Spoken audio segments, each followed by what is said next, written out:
Michael Hayes is a struggling farmer with rugged good looks and mounting debts, working endless hours to maintain his failing family land as foreclosure looms just days away. On a desperate morning fence check, his life changes forever when he discovers a beautiful red-haired woman chained to an ancient oak tree on his property. Olivia Blackwood, the missing heiress to a billion-dollar fortune. As armed men in black SUVs close in, Michael makes a split-second decision to free Olivia, plunging them both into a dangerous game of corporate conspiracy and unexpected romance that will test their courage and transform their lives in ways neither could have imagined. Before we begin, write in the comments where you're listening to our stories from. Subscribe to our channel, it's free, and you can always change your mind. Enjoy the story! Michael Hayes wiped sweat from his brow as the first rays of dawn painted his struggling farmland in hues of gold. At 32, his rugged good looks and strong physique had earned him admiring glances at the local diner. But none of that mattered when the bank was threatening foreclosure. The mortgage payment was due in 3 days, and the drought had claimed half his crop. These morning fence checks had become a ritual of desperation, counting posts instead of blessings, measuring wire instead of hope. The holes in his boots let in the morning dew, a small discomfort compared to the growing stack of unpaid bills on his kitchen table. That's when he heard it, a sound that didn't belong among the whispers of cornstalks and mourning doves. A whimper, human and frightened, carried on the breeze from the ancient oak that marked his property line. What he found there defied explanation. A woman in her late 20s, beautiful despite the dirt streaking her face and the terror in her eyes, chained by her wrists to the gnarled trunk. Fiery red hair, now tangled with leaves and twigs, framed a face that had clearly never known hardship until now. The steel cuffs had cut into her skin, leaving ribbons of dried blood on hands that bore no calluses of farm work, but bore a diamond ring worth more than everything Michael owned. "Please," she whispered, her voice cracked from thirst. "They'll be coming back." Michael froze, scanning the tree line. His truck was parked a quarter-mile away, his cell phone in the cup holder with spotty service at best. The nearest neighbor lived 3 miles down the road.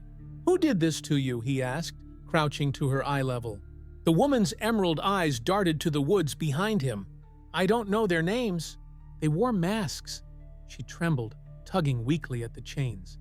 "I'm Olivia Blackwood." Michael recognized the name immediately. The Blackwoods owned half the state: real estate, shipping, technology. Their company headquarters dominated the skyline of the city 40 miles away. Their name was on hospitals, university buildings, and charity galas he only read about in newspapers. "I'm Michael Hayes," he said, examining the chains. He'd need bolt cutters from his shed. "I'm going to help you, but I need to get tools from my farmhouse." "No!" Panic flashed across her face. "Don't leave me. They said they'd be back by sunrise. To move me!"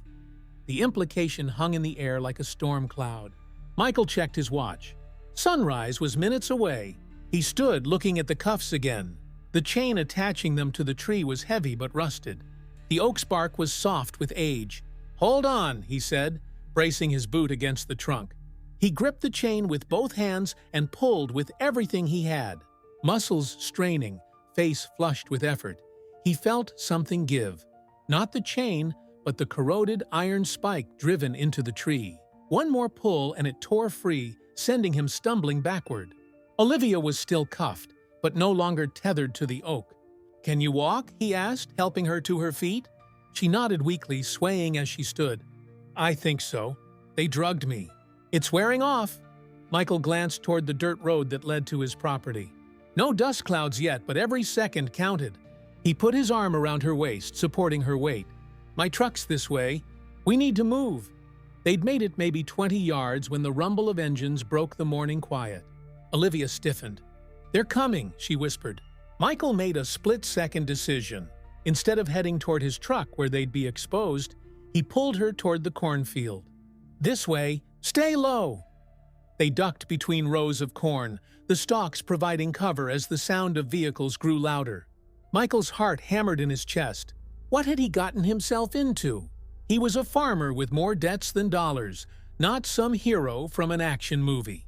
Through gaps in the corn, he saw two black SUVs with tinted windows roll to a stop near the oak tree.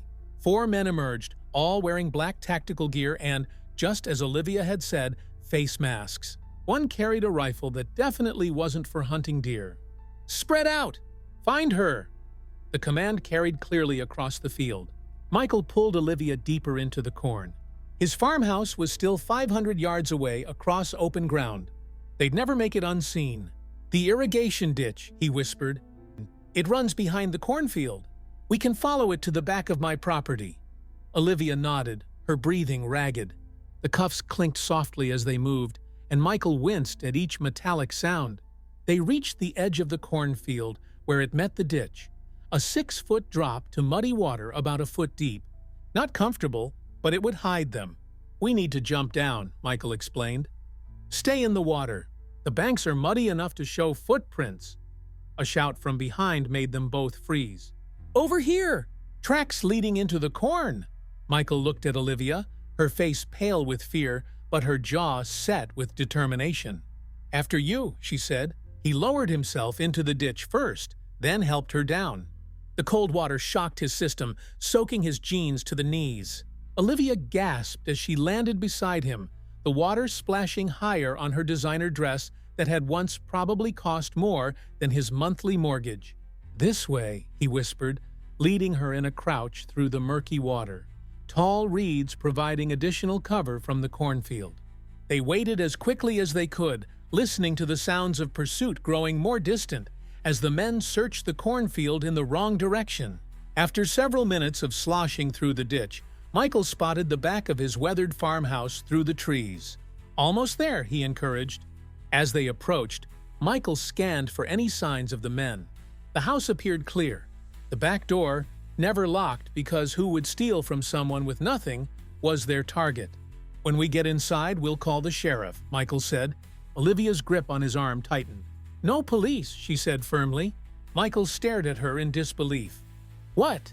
Those men have guns. They kidnapped you." "You don't understand." Her eyes were wide with genuine fear. "Eat my family. It's complicated. The police can't help." Before Michael could argue, a crack like thunder split the air.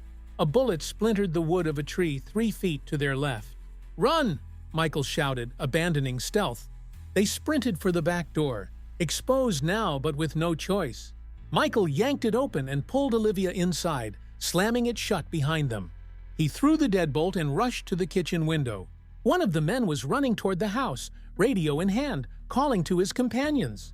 "We need those cuffs off," Michael said, grabbing a toolbox from under the sink.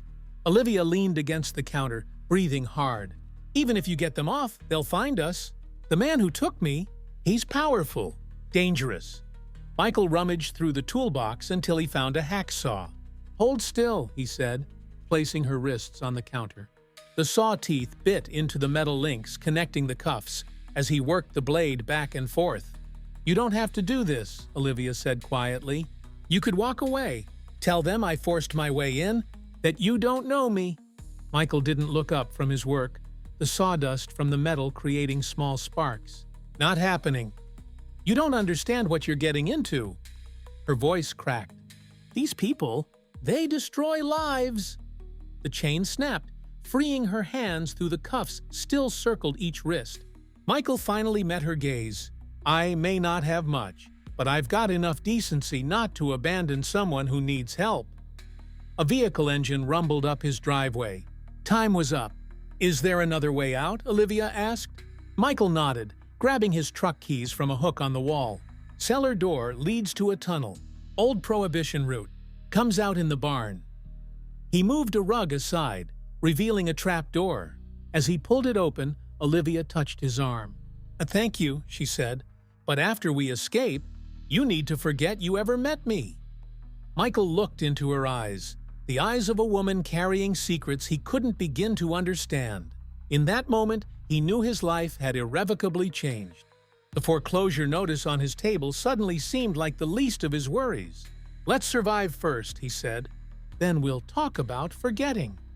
He helped her down the wooden steps into the darkness below, wondering if he'd just made the biggest mistake of his life. or perhaps the only choice that would ever truly matter. The cellar air hung thick with dust and decades of neglect. Michael fumbled for the chain on the bare light bulb, giving it a pull. A weak yellow glow revealed stone walls, shelves of canned preserves his grandmother had made years ago, and a dirt floor that sloped downward toward a rough-hewn tunnel. My great-grandfather dug this during Prohibition, Michael explained in a hushed voice, grabbing a flashlight from a shelf. Used to run moonshine to the river. Hasn't been used in decades. Behind them, the sound of boots on the porch made them both freeze. The doorknob rattled, followed by pounding. "Farm boy! Open up!" a gruff voice shouted. "We just want the girl. Walk away and you'll never see us again." Michael met Olivia's frightened gaze and nodded toward the tunnel. "It's about 100 yards to the barn. Stay close." The flashlight beam cut through the darkness as they entered the narrow passage, Michael having to crouch to avoid hitting his head on the support beams. The earthen walls closed in around them, the air growing mustier with each step. "Who are these people?" Michael whispered as they moved deeper into the tunnel. Olivia's voice was tight with fear. "My father's business partner, Victor Castell." The name meant nothing to Michael. "Why would your father's partner kidnap you?" "Because—" A splintering crash from the farmhouse cut her off. The men had broken in. "Move!" Michael urged, quickening their pace. They hurried through the cramped tunnel, roots hanging from the ceiling and occasionally brushing against their faces like skeletal fingers. The cuffs still attached to Olivia's wrists clinked softly with each step. "My father is dead," she finally continued, her voice barely audible over their footsteps. "Heart attack. 3 days ago." "I'm sorry," Michael said automatically. "Don't be. He wasn't a good man." The bitterness in her tone surprised him. "There was a special board meeting scheduled for tomorrow. I hold controlling interest now. I was going to vote Victor out." Understanding dawned on Michael. And he didn't like that idea. "Victor's been laundering money through our company. Millions. I found proof." Her breath came in ragged gasps as they hurried forward. "I was going to bring it to the FBI." The tunnel began to slope upward, and Michael could see faint light filtering through cracks in what must be the barn floor above.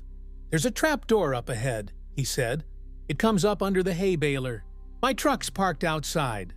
They reached the end of the tunnel where a wooden ladder led up to a square cut in the ceiling. Michael handed Olivia the flashlight and climbed up first, pushing against the trap door.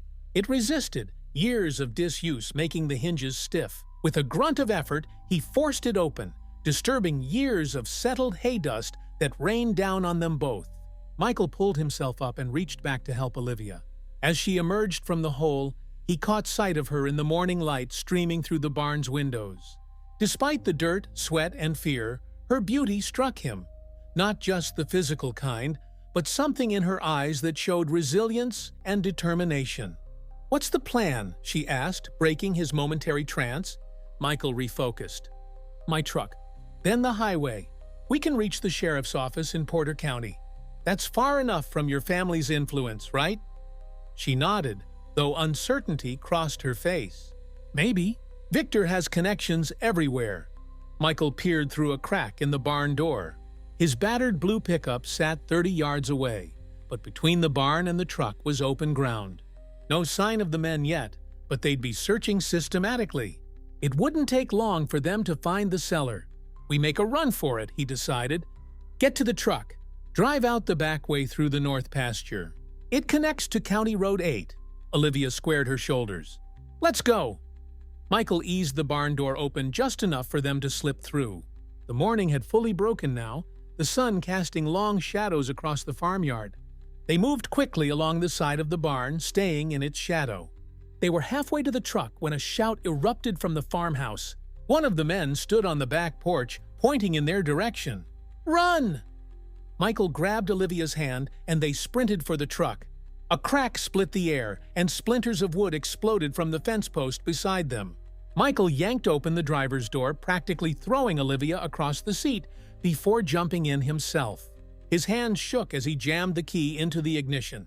"Come on," he muttered as the engine coughed, struggling to turn over. The truck was as cash-strapped as he was, maintained with duct tape and prayers. Another shot pinged off the side mirror. Through the rear view, Michael saw two men running toward them, weapons raised. The engine finally caught with a roar. Michael slammed it into gear and floored the accelerator. The tires spun in the dirt before finding purchase, and the truck lurched forward toward the north field gate. "Get down!" he shouted as the back window exploded, glass showering over them. Olivia ducked below the dashboard as Michael hunched over the steering wheel, driving one-handed while using his other arm to shield his head. They crashed through the wooden gate, the truck bouncing violently as it hit the rutted pasture path. Behind them, the men were piling into one of their SUVs. "They're following," Olivia said, peeking up over the dashboard. Michael pushed the truck faster than it was ever meant to go, the chassis rattling in protest as they bounced over the uneven ground. The needle on the temperature gauge began to climb into the red. "Come on, old girl," Michael muttered to the truck. "Just a little longer." The pasture ended at a barbed wire fence. Beyond it lay County Road 8, a narrow strip of asphalt that would take them to the highway. Michael didn't slow down. "Hold on," he warned. The truck plowed through the fence, wires snapping and posts splintering. They hit the road with a bone-jarring thud that made the suspension groan. Michael cranked the wheel, tires squealing as they fishtailed before finding grip on the asphalt. In the mirror, he saw the SUV attempting the same maneuver, but with less success. It bottomed out at the fence line, front tires spinning in the air. They'd bought themselves some time, but not much. "We need to ditch this truck," Michael said, eyeing the steam now curling from under the hood. "They'll be looking for it, and we need to get those cuffs off your wrists."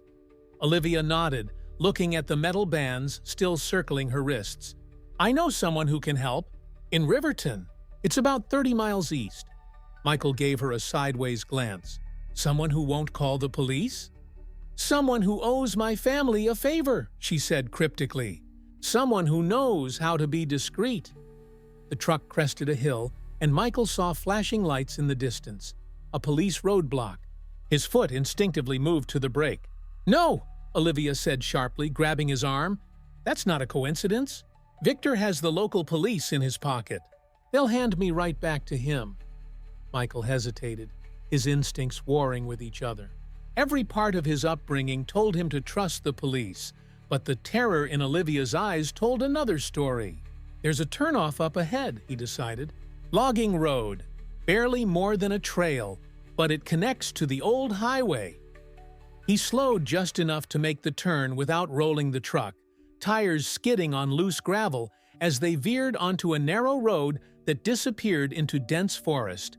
Branches whipped at the sides of the truck as the road narrowed further. "They won't be able to follow with those SUVs," Michael said, though the victory felt hollow. His farm was now behind him, probably being torn apart by armed men. Everything he owned in the world, not that it amounted to much, was back there. As if reading his thoughts, Olivia said quietly, "I'm sorry. I've ruined your life." Michael glanced at her. In the dappled forest light, with her red hair falling around her face and her eyes full of genuine remorse, she looked like something from another world. His world was dirt under fingernails, calluses, and constant worry about money. Hers was boardrooms, wealth, and problems he couldn't imagine. "My life wasn't exactly going great before you showed up," he said with a wry smile. The truck burst from the forest onto the cracked concrete of the old highway, unused since the interstate had been built 20 years ago. Weeds grew through fissures in the pavement, and the yellow center line had faded to almost nothing. "East to Riverton?" Michael asked. Olivia nodded, her gaze fixed on the road ahead. "Oh, to Riverton. And Michael?" She turned to look at him fully. "After this, you should run, far away. Take whatever money I can give you, and start over somewhere Victor can't find you." Michael kept his eyes on the road. "Let's just focus on getting those cuffs off first." The truck's engine knocked ominously as they drove deeper into territory unknown to Michael, both literally and figuratively. The life he'd known, struggling but simple, was now in his rearview mirror. Ahead lay only uncertainty, danger, and the mysterious woman beside him who had crashed into his life like a meteor, leaving a crater where his normal existence had once been. As the miles rolled by, One thought kept circling in his mind. When all this was over, could he really just walk away and forget her? Somehow, he doubted it would be that simple. The truck's temperature gauge now buried itself in the red zone, and steam began to pour from under the hood in earnest. Their borrowed time was running out. The truck died 2 miles outside of Riverton with a final decisive clank from under the hood. Michael coaxed it to the shoulder of the road before the steering locked up completely. Steam billowed from beneath the hood like a distress signal. "End of the line," he said, turning the key uselessly in the ignition. The truck had been on its last legs for years. This final desperate sprint had pushed it beyond recovery. Olivia peered through the windshield at the stretch of empty highway ahead, the small town visible as a cluster of buildings in the distance. "We can walk from here," she said, "but we should get off the road." They abandoned the truck, cutting through a field of tall grass that provided some cover. The midday sun beat down on them as they trudged toward town, both keenly aware of how exposed they were. Michael's clothes had dried stiff with sweat and irrigation ditch water. Olivia's once elegant dress was torn and muddied beyond recognition, the handcuffs still encircling her wrists like grotesque bracelets. "So, who's this mysterious person in Riverton?" Michael asked, after they'd walked in silence for several minutes. Olivia pushed a strand of copper hair from her face. "His name is Raymond Chen. He used to work security for my father before starting his own locksmith business." She hesitated. "My father helped him through a difficult situation. He won't ask questions." "And you trust him?" "I trust that he fears my father's memory more than he fears Victor." They walked in silence for a while longer before Michael voiced the question that had been nagging at him. "Why did they leave you on my property? Of all places?" Olivia's pace slowed. "I've been wondering that too. They drugged me in my apartment. I woke up chained to that tree." She looked at him. "Do you own that land outright?" Michael shook his head. "Bank owns most of it. I'm 3 months behind on payments." Understanding dawned on her face. "That's it. Your farm is worthless to you now. Victor's company probably bought your debt." "What?" "Blackwood Financial Services has a subsidiary that buys distressed agricultural loans. If they own your mortgage and you're found harboring me—" She didn't need to finish the thought. The realization hit Michael like a physical blow. His farm, the land his grandfather had worked, that he'd fought so hard to keep, was now just a pawn in some corporate chess game. His shoulders sagged under the weight of it. "I'm sorry," Olivia said softly. "This is all my fault." Michael straightened and kept walking. "No, it's not. You didn't choose to be kidnapped." "But I chose to investigate Victor. I knew he was dangerous." Her voice hardened. "I just didn't realize how far he would go." They reached the outskirts of Riverton, a town that had seen better days. Boarded storefronts lined the main street, casualties of the highway bypass and the big box store that had opened 20 miles away. The few businesses still operating looked tired. A diner with flickering neon, a hardware store with faded signs, a bar already open despite the early hour. "Raymond's shop is on Green Street," Olivia said, "near the old theater." They kept to side streets, avoiding the few locals who were out and about. Olivia held her wrists close to her body, trying to hide the cuffs. Anyone who saw them would have questions they couldn't afford to answer. Green Street was barely more than an alley, tucked behind the main thoroughfare. A small shop with barred windows and a neon locksmith sign occupied the corner. The front window also advertised security systems and 24HR emergency service in peeling letters. Michael looked up and down the street before they approached. No sign of pursuers, but his nerves were stretched thin, making every passing car and distant voice seem threatening. Olivia knocked on the door, even though the "open" sign was clearly displayed. After a moment, she knocked again, more urgently. The door finally opened to reveal a compact Asian man in his 50s, reading glasses perched on his nose and a perpetual frown etched into his features. His eyes widened momentarily when he saw Olivia, but quickly returned to their default scowl. "Miss Blackwood," he said, his voice betraying no surprise. "I heard about your father." "Hello, Raymond," she replied. "We need help."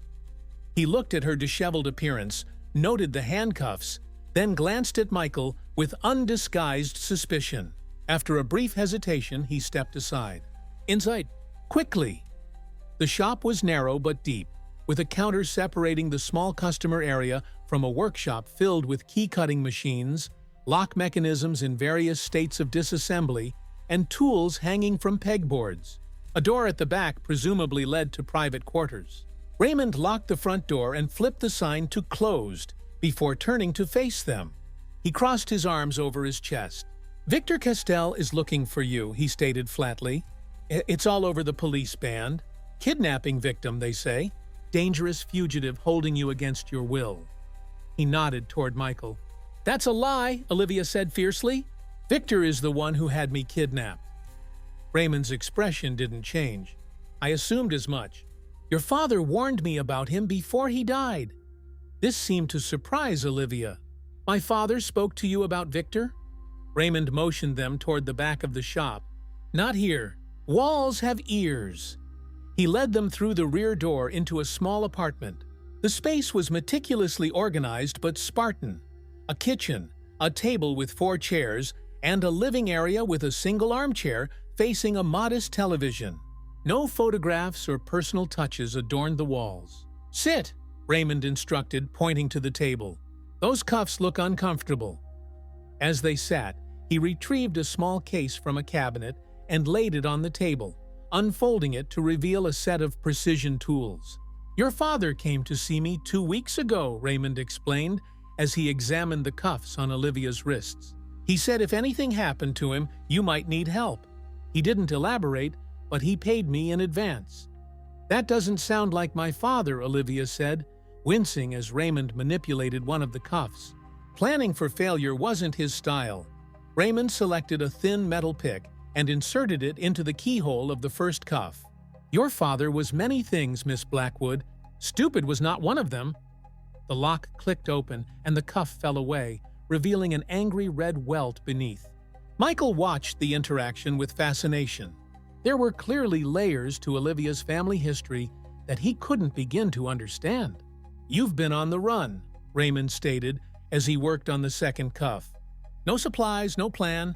That ends now." The second cuff released, and Olivia rubbed her raw wrists gratefully. Raymond stood and moved to a closet, pulling out a duffel bag. "Your father left this for you. Clothes, cash, a prepaid phone, and identification." He placed the bag on the table. "Untraceable." Olivia stared at the bag in disbelief. He really did expect something to happen. He knew the risks of doing business with Victor Castell. Raymond turned his attention to Michael for the first time. "And you? The farmer who rescued the damsel?" Michael bristled slightly at the characterization. "I'm just trying to help." Raymond studied him for a long moment. "Noble? Foolish, but noble." He returned to the closet and withdrew a second, smaller bag. "I have spare clothes that might fit you. Nothing fancy." "Thank you," Michael said, accepting the bag. "There's a shower through there." Raymond indicated a door off the kitchen. "Miss Blackwood can use it first. Then we'll talk about your next steps." Olivia took the duffel bag and disappeared into the bathroom. As soon as the door closed, Raymond's demeanor changed, his expression hardening as he faced Michael. "You have no idea what you've stepped into, farm boy." Michael met his gaze steadily. "I'm starting to get the picture." "No, you're not." Raymond's voice was low and intense. "The Blackwood family doesn't just have money. They have power. Real power. The kind that makes people disappear. Like they tried to do with Olivia?" Raymond shook his head. "Thomas Blackwood, her father, was feared, not loved. He made enemies. Powerful ones? Victor Castell is just the tip of the iceberg." Michael leaned forward. "What are you saying?" "I'm saying that girl in there was raised by wolves. She's not some innocent victim. The Blackwoods survive by being more ruthless than their enemies." Raymond's eyes never left Michael's. "Don't confuse gratitude with affection. When this is over, if you survive, walk away and don't look back." The sound of the shower running provided a background to the tense silence that followed. Michael struggled to reconcile the frightened woman he'd found chained to a tree with Raymond's warnings. "She said Victor was laundering money through their company," Michael finally said, that she found proof. Raymond gave a humorless laugh. And what do you think her father was doing before that? The Blackwood fortune wasn't built on charity. Before Michael could respond, Raymond raised a hand, silencing him. He tilted his head as if listening, then moved quickly to a window, peering through the blinds. Black SUV? 2 men. His voice remained calm, but his body tensed. They're showing a photo to the shopkeeper across the street. Michael's heart rate spiked. How did they find us so quickly? Your truck, probably. They'd have people watching for it. Raymond moved with surprising speed for his age, retrieving a small safe from beneath a floorboard under the armchair. He unlocked it and removed a handgun, checking it with practiced efficiency. We need to move. Now! He hammered on the bathroom door. Miss Blackwood! Time to go! The shower shut off abruptly. Seconds later, Olivia emerged wrapped in a towel, her wet hair clinging to her neck. What's happening? Victor's men. Across the street. Raymond handed her the duffel bag. Dress quickly. There's a car in the alley behind the shop. Olivia disappeared back into the bathroom as Raymond turned to Michael. Change your shirt at least. That mud-stained one screams fugitive. Michael quickly pulled a clean Henley from the bag Raymond had given him and changed, his movements urgent, but his mind racing with questions. This was all happening too fast. Yesterday, his biggest worry had been the bank taking his farm. Now he was involved in corporate espionage, money laundering, and fleeing armed pursuers. Olivia reappeared wearing jeans and a simple blouse, her hair tied back in a ponytail. With the dirt washed away and in casual clothes, she looked like any other young woman, except for the intensity in her eyes and the determination in her stance. There's a service exit, Raymond said, leading them toward a narrow hallway at the back of the apartment. The car is a blue sedan. Nothing flashy, but reliable. Keys are in the ignition. He paused at a back door, peering through a peephole. Clear for now, but hurry. Stay low between the buildings. Raymond, Olivia began. Thank you. He cut her off. Don't thank me. I owed your father a debt. It's now paid. His expression softened slightly. But be careful. Victor won't stop until he finds you or the evidence you have against him. The evidence is encrypted. On a server only I can access. Raymond nodded. Good. Now go. He opened the door, revealing a narrow alleyway between buildings. A nondescript blue sedan sat 20 yards away, partially hidden by a dumpster. I'll buy you some time, Raymond promised, the gun now visible in his hand. Head west. There's a safe house in Cedar Falls. Address is in the glove compartment. Michael met Raymond's eyes one last time. The locksmith gave him an almost imperceptible nod. Acknowledgement between men who understood the gravity of the situation. They slipped out into the alley, keeping low as they hurried toward the car. Michael's awareness had sharpened to a painful degree, every sense alert for danger. The car was unlocked as promised, the keys dangling from the ignition. I'll drive, Michael said, sliding behind the wheel while Olivia took the passenger seat. The engine started with a quiet purr, much more reliable than his old truck. He backed out slowly, trying not to screech the tires or draw attention. As they turned onto a side street parallel to the main road, Michael caught sight of the 2 men entering Raymond's shop, their postures broadcasting aggression even from a distance. Will he be okay? Michael asked, accelerating away from the town center. Olivia's knuckles were white as she gripped the door handle. Raymond can take care of himself. He was special forces before he worked for my father. The town thinned out around them as they headed west, following Raymond's instructions. Fields replaced buildings, and the road stretched empty before them. Want to tell me what Raymond meant about a safe house? Michael asked when they were clear of the town. Olivia was staring out the window, her expression unreadable. My father had contingency plans for everything. Safe houses, escape routes, emergency funds. She took a deep breath. After my mother died, he became paranoid, always preparing for the worst. Michael merged onto the highway, constantly checking the rearview mirror for any sign of pursuit. And you? Were you close to your father? A complex mix of emotions crossed Olivia's face. We were complicated. He was controlling, manipulative even. But he was still my father. She turned to face Michael. What about your family? Anyone wondering where you are right now? No, Michael answered simply. Parents died years ago. No siblings. Just me and a failing farm. He attempted a smile. Not much of a life to leave behind. Don't say that, Olivia said softly. You had a home, independence. Those aren't small things. The highway stretched before them, cutting through rolling farmland not unlike Michael's own. The irony wasn't lost on him. He'd spent years trying to escape the financial prison of his struggling farm, and now he was literally fleeing from it. Why did you help me? Olivia asked suddenly. You could have walked away, called the police, saved yourself all this trouble. Michael considered the question. The truth was, he wasn't entirely sure himself. Decent human beings don't leave someone chained to a tree, he said finally, no matter who they are. Olivia studied him with an intensity that made him uncomfortable. Most people in this world look out for themselves first, especially when helping others comes at such a high cost. Maybe I'm not most people. No, she agreed quietly. You're not. A sign for Cedar Falls indicated they were only 20 miles away.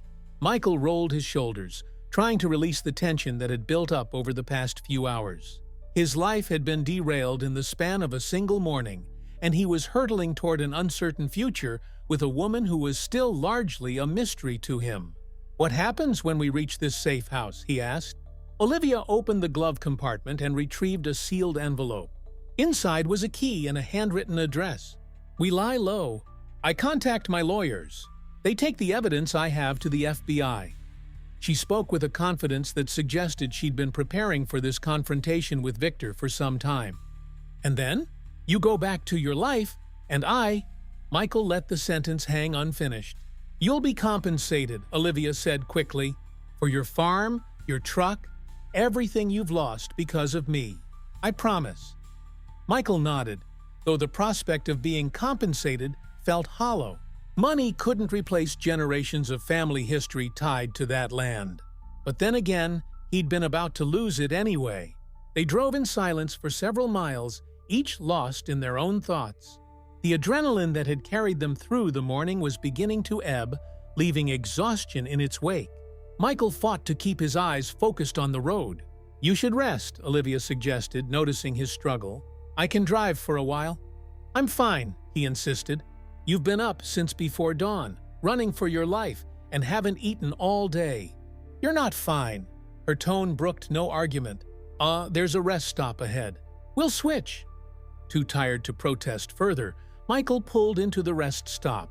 It was nearly empty in the mid-afternoon lull. Just a couple of long-haul truckers napping in their cabs and a family minivan where parents were attempting to corral overexcited children. They switched places quickly, Michael slumping into the passenger seat. Now that he'd stopped moving, the weight of exhaustion pressed down on him like a physical thing. Olivia proved to be a capable driver, handling the sedan with confidence as they pulled back onto the highway. Sleep, she said. I'll wake you when we get close. Despite his instinct to remain vigilant, Michael's eyes grew heavy. The last thing he saw before drifting off was Olivia's profile against the afternoon sun, her red hair glowing like a halo of fire. His dreams were fragmented and uneasy. Men in masks chasing him through endless cornfields, his farmhouse burning in the distance, Olivia calling his name from somewhere he couldn't reach. He woke with a start as the car slowed, his hand automatically reaching for the door handle in momentary panic. Easy, Olivia said. We're here. Michael blinked the sleep from his eyes, orienting himself. They were turning onto a narrow lane bordered by tall pines, the main road already disappearing behind them. The sun was lower in the sky now. He'd been asleep for at least 2 hours. The lane wound deeper into the woods before opening onto a small clearing.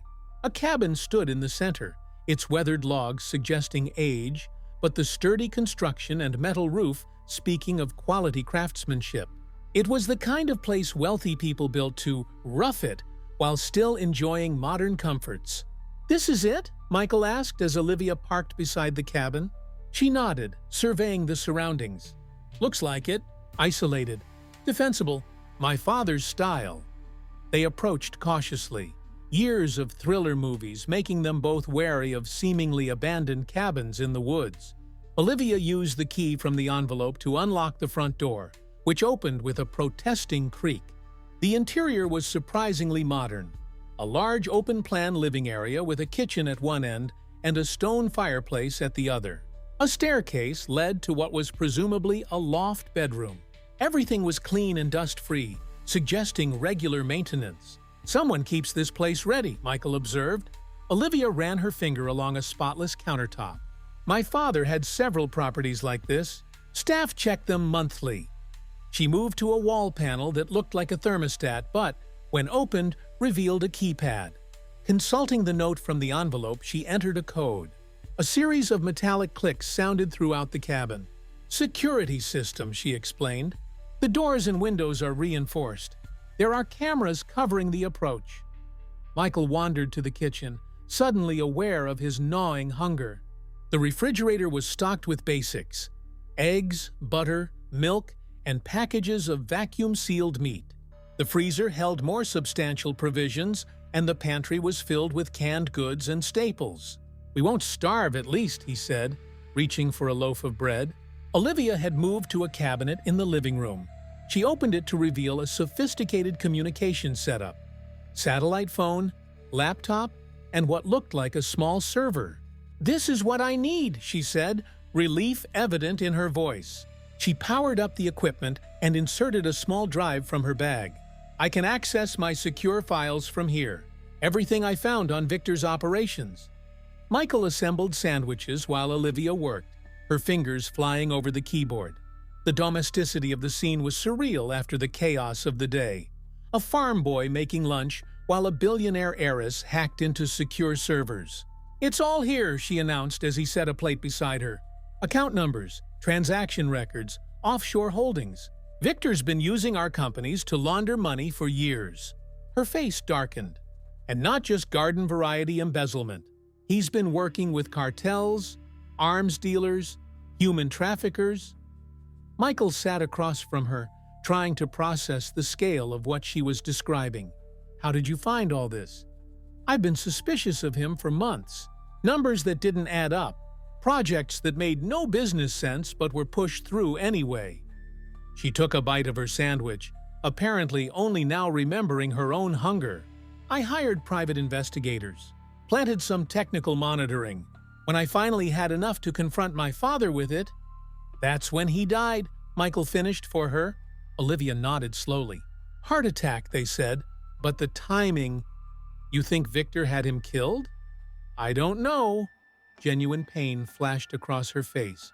"My father wasn't a good man, Michael. He was ruthless, cold, sometimes cruel. But he was brilliant. He built Blackwood from nothing. And Victor is destroying everything he created." Michael could hear the conflict in her voice, the complicated love for a flawed father, mixed with a determination to protect his legacy. It humanized her in a way that made his chest tighten unexpectedly. So what's the plan now?" he asked. Olivia returned to the computer. "I'm sending everything to my personal lawyer, someone Victor doesn't know about. He'll take it to the FBI's Financial Crimes Division." She looked up at Michael. "Then it's just a matter of time before Victor is arrested. And until then, we wait." She gestured to the cabin around them. "This place is off the grid. No one knows we're here. We're safe." The word safe hung between them, fragile as spun glass. Michael wanted to believe it, but the events of the day had left him wary. "I should check the perimeter," he said, standing. "Make sure we really are alone out here."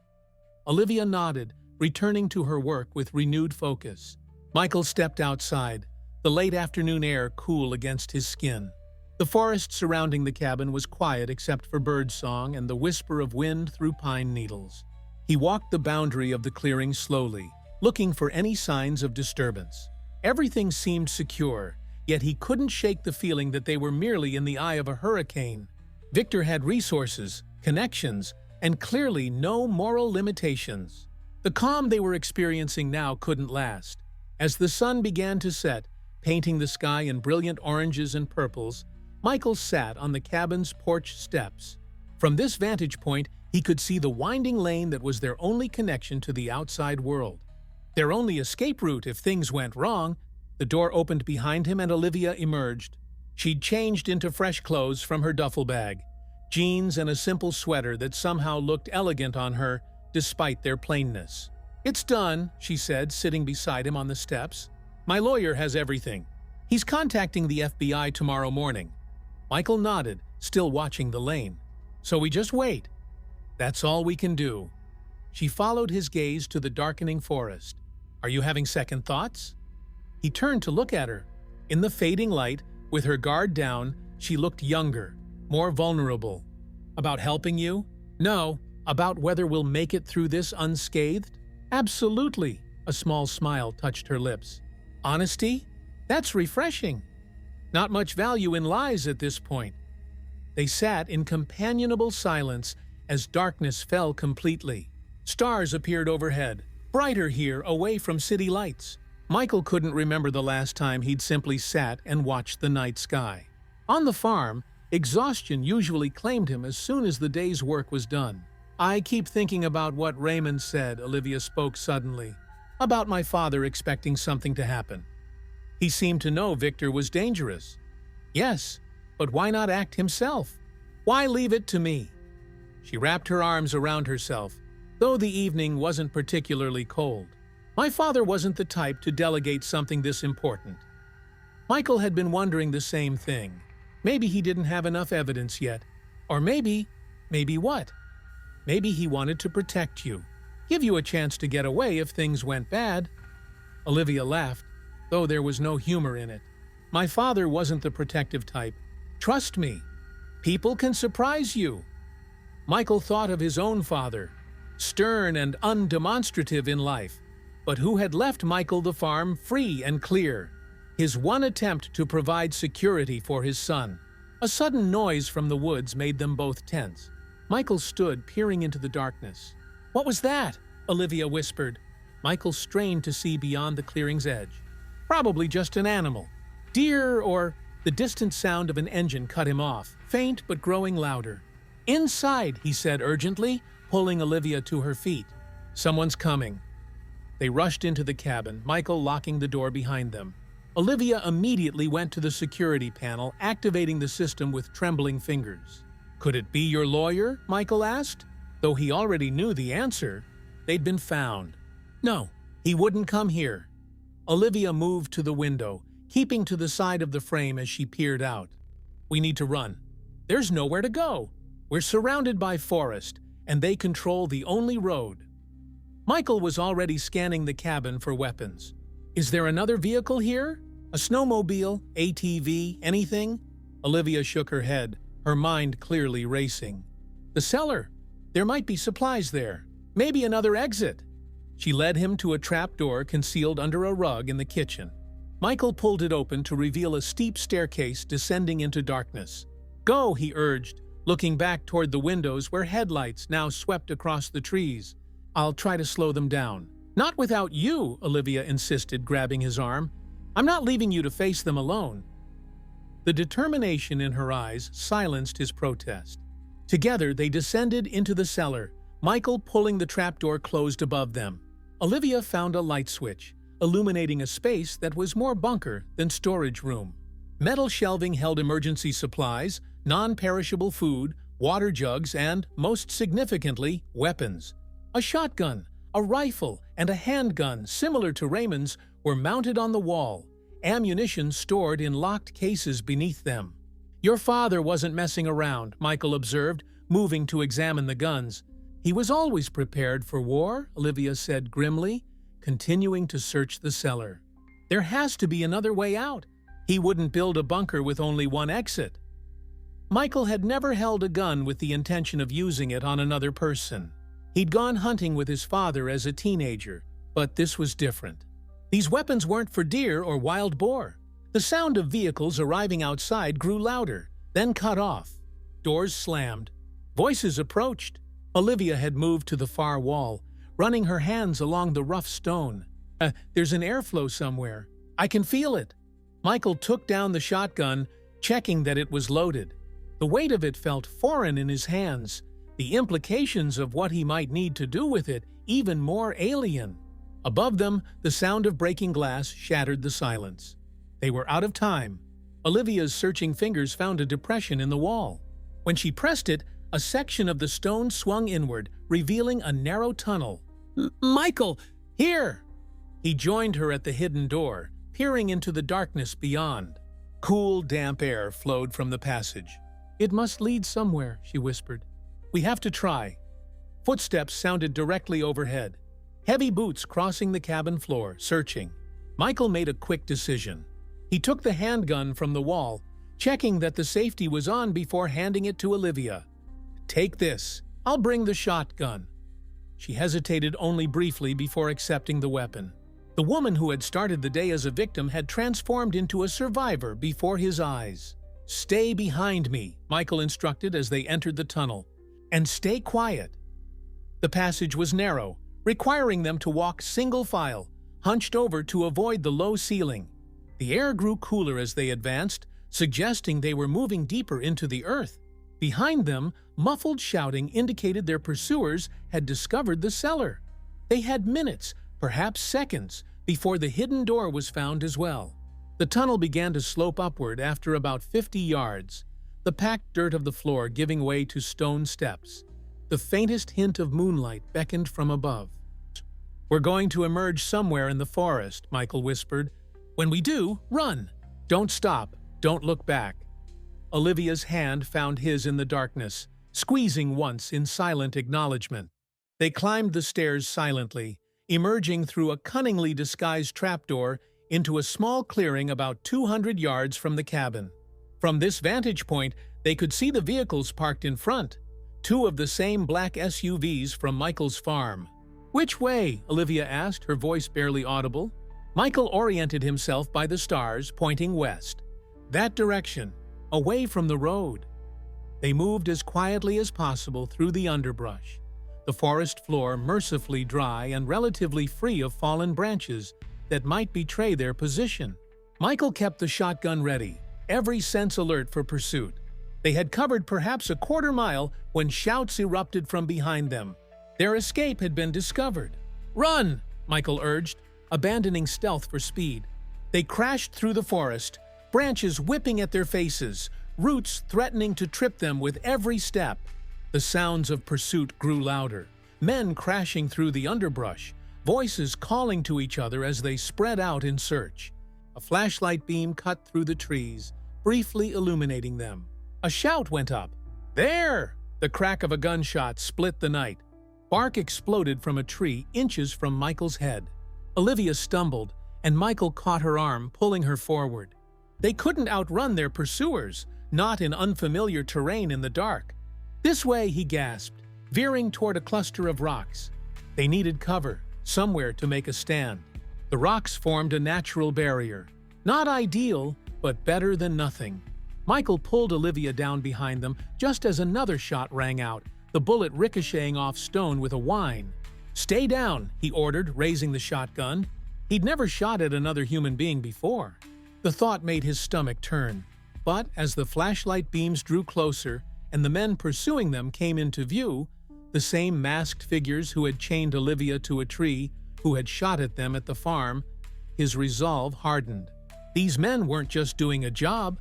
They were willing to murder to protect Victor's secrets. Michael chambered around, the sound unnaturally loud in the forest quiet. The advancing flashlights paused. "We know you're there, farm boy," a voice called out. "Give us the girl and you can walk away." "Michael," Olivia whispered, her face pale in the moonlight. "You should go. This isn't your fight." He met her eyes. "It became my fight when they chained you to a tree on my land." The men were spreading out, attempting to flank their position. Michael counted at least 4 separate flashlight beams. They were outnumbered and outgunned. "Last chance," the voice called again. "The girl and the evidence. 10 seconds before we come in shooting." Michael felt a strange calm settle over him. He wasn't going to die cowering behind a rock, and he certainly wasn't going to hand Olivia over to these men. Whatever happened next, he would face it on his feet. "Stay here," he told Olivia. "When I create a distraction, run west. Keep going until you hit a road." "No!" she protested. We stick together. The countdown had begun. 5, 4. Trust me, Michael said, his eyes holding hers. I'll find you. 3, 2. He surged to his feet, shotgun raised. Hey, he shouted, drawing their attention. Looking for me? Then he fired into the air, the boom echoing through the forest. The flashlight swung toward him, momentarily blinding. In that instant of confusion, Olivia slipped away into the darkness, running west as instructed. Michael ducked back behind the rocks as return fire peppered his position. He was trapped now, but Olivia was free. If she could reach help, reach her lawyer, then none of this would be in vain. He fired again, not aiming to hit anyone, but to keep their attention fixed on him. For every second they focused on his position, Olivia got farther away. The men were closing in, their shots becoming more accurate as they pinpointed his location. A bullet grazed his arm, the sudden burn making him hiss in pain. This was it. He couldn't stay pinned down, and he couldn't retreat without risking running straight into one of them. Michael took a deep breath, preparing for a final desperate move, when the forest erupted in new sounds. Shouts of alarm, the crash of undergrowth, gunfire from a different direction. Federal agents! Drop your weapons! Flashlights, dozens of them, swept the area. The men who had been pursuing them scattered, but new figures converged from all sides. Michael stayed low, unsure who these newcomers were. Friend or foe, he couldn't risk exposing himself. Michael Hayes, a voice called through a bullhorn. This is the FBI. Come out with your hands up. You're safe. He remained frozen, suspicion warring with hope. How did they know his name? How had they found this place? Mr. Hayes, the voice called again. Olivia Blackwood is safe. She sent us to find you, Olivia. She must have reached help somehow. Or was this a trap? The standoff lasted several tense minutes before Michael made his decision. Slowly, he set down the shotgun and raised his hands. I'm coming out, he called. Don't shoot. He stood cautiously, hands clearly visible. Multiple flashlight beams immediately focused on him, temporary, blinding him. Hands on your head. Walk forward slowly, Michael complied, his mind racing. Had Olivia really reached safety? Or was he walking into another nightmare?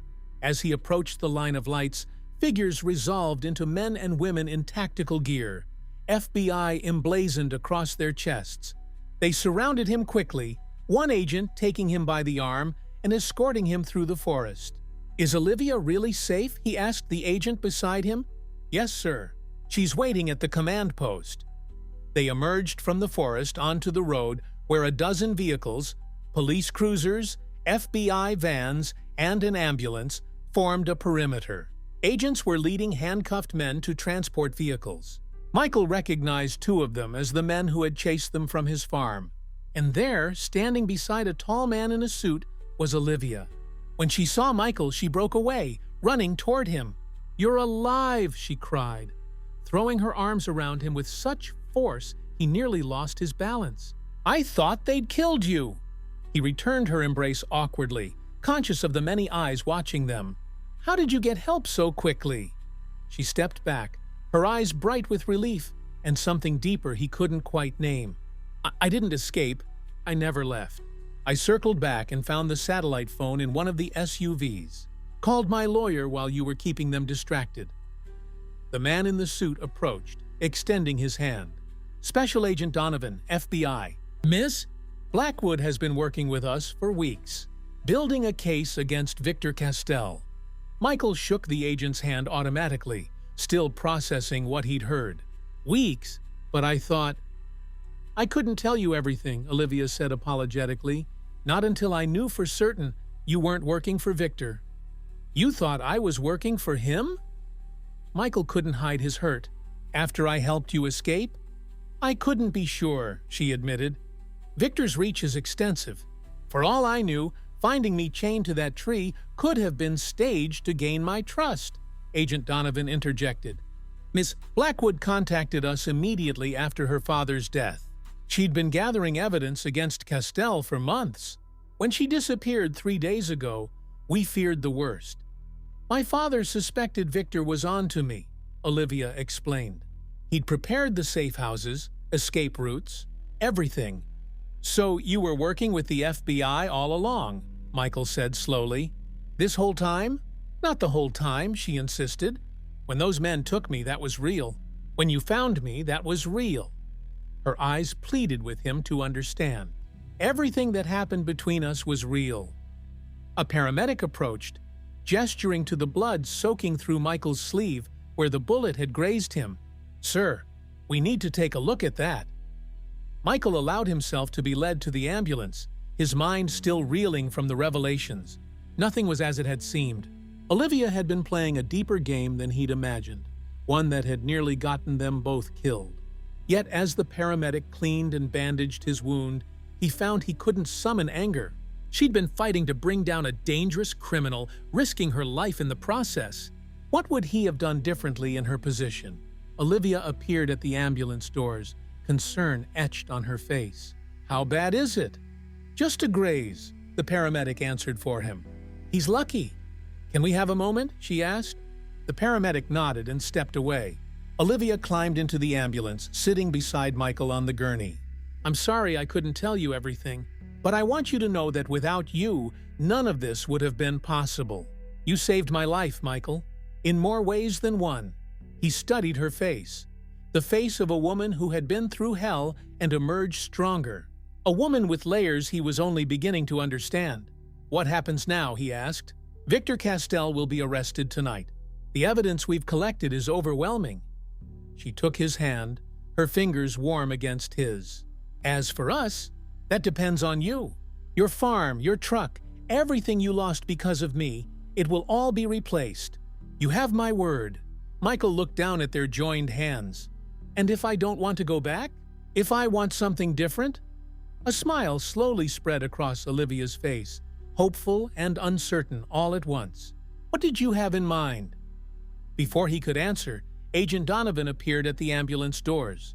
"Ms. Blackwood, we need to move. We've received word that Castell knows something's wrong. He's trying to flee the country." Olivia squeezed Michael's hand once before releasing it.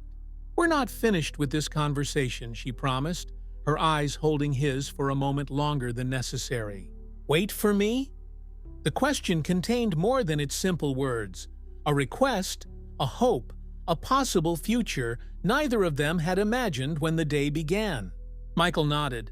"I'll be here." She smiled once more before turning to follow Agent Donovan. Michael watched her go, this woman who had crashed into his life like a force of nature, upending everything he thought he knew about himself and the world. Whatever came next, whatever reality awaited them after this night of revelations and gunfire, one thing was certain: life would never be the same again. And strangely enough, he was okay with that. The FBI safe house was nothing like the rustic luxury of Thomas Blackwood's cabin. This was functional government efficiency: beige walls, generic furniture, and reinforced windows with blinds perpetually drawn. Michael sat on an uncomfortable couch, absently running his fingers over the bandage on his arm, while agents moved efficiently around him, speaking in hushed, urgent tones. 3 hours had passed since they'd left the forest. 3 hours since Olivia had disappeared with Agent Donovan to coordinate Victor Castell's arrest. 3 hours to replay every moment of the past 24 hours in his mind, searching for clues he'd missed. A female agent, Rodriguez, according to her badge, placed a cup of coffee on the table in front of him. "Mr. Hayes, are you sure you don't want to get some rest? There's a bedroom down the hall." Michael shook his head. "Any news about Castell? Or Olivia?" "The operation is ongoing," she replied with practiced neutrality. "That's all I can say at the moment." She left him alone again with his thoughts and the cooling coffee. Michael tried to reconcile the woman he'd rescued, terrified, vulnerable, with the one who had apparently been working with the FBI all along. Had it all been an act? The fear in her eyes when she'd been chained to that tree had seemed genuine. The connection he'd felt with her during their flight from danger had seemed real. Or perhaps he was just a fool, a simple farmer caught up in a game played by people far more sophisticated than himself. The safe house door opened and Agent Donovan entered, looking tired but satisfied. He spoke briefly with another agent before approaching Michael. "Mr. Hayes," he began, taking a seat in the armchair opposite. "I owe you an explanation." "Where's Olivia?" Michael asked immediately. "She's safe," giving her formal statement at our field office. Donovan loosened his ties slightly. "Victor Castell is in custody. We moved on his estate and his offices simultaneously. The evidence Ms. Blackwood gathered was instrumental." "But you were working with her before today?" Donovan nodded. "For nearly a month. After Thomas Blackwood's death, she came to us with concerns about Castell's activities. She had pieced together evidence of money laundering, but needed more to make a case that would stick."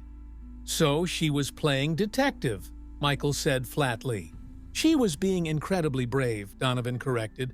"Castell had people everywhere, in the company, in local law enforcement. Ms. Blackwood was our undercover asset, essentially. Only a handful of agents knew about her cooperation." Michael leaned forward. "Then who kidnapped her? Who chained her to that tree on my property?" "Castell's security team. They discovered she'd been accessing restricted financial records. They took her from her apartment, likely intending to interrogate her about what she knew and who she'd told." Donovan's expression grew grim. "If you hadn't found her when you did, Mr. Hayes, I doubt she would have survived." The implications settled heavily on Michael. His involvement hadn't been part of some elaborate scheme. It had been pure chance. He had simply been in the right place at the right time. "Why my farm, though?" "Castell's company had acquired your mortgage," Donovan explained. "We believe the plan was to dispose of Ms. Blackwood on foreclosed property, somewhere they had access to, but with an owner who would be implicated if her body was found." Michael felt sick. They had planned to frame him for Olivia's murder, using his financial troubles as motive. A desperate farmer killing a wealthy trespasser, perhaps in a robbery gone wrong. It would have been believable enough to ruin his life, even if he was eventually cleared. "Ms. Blackwood asked me to give you this," Donovan said, placing a sealed envelope on the table. "She also wanted me to convey her gratitude. Your actions today saved not only her life, but likely those of others who would have fallen victim to Castell's operations." Michael took the envelope but didn't open it. "When can I see her?" "That's complicated," Donovan said carefully. "With Castell in custody, the immediate danger has passed, but his organization is extensive. There will be people looking to silence Ms. Blackwood before she can testify." "She's going into witness protection," Michael realized, his heart sinking. "Temporarily," Donovan confirmed, "until the case is fully prosecuted. It could be months, possibly longer." The reality of the situation crashed down on Michael. Whatever connection had formed between him and Olivia during their desperate flight, whatever possibility had been hinted at in her parting words, was now suspended indefinitely. "And me?" he asked. "What happens to me now?" "You're free to return to your life, Mr. Hayes. The Bureau will ensure your safety, of course. As for your property," Donovan shifted uncomfortably. "I understand your farm was already in financial distress before these events. That's one way of putting it. Ms.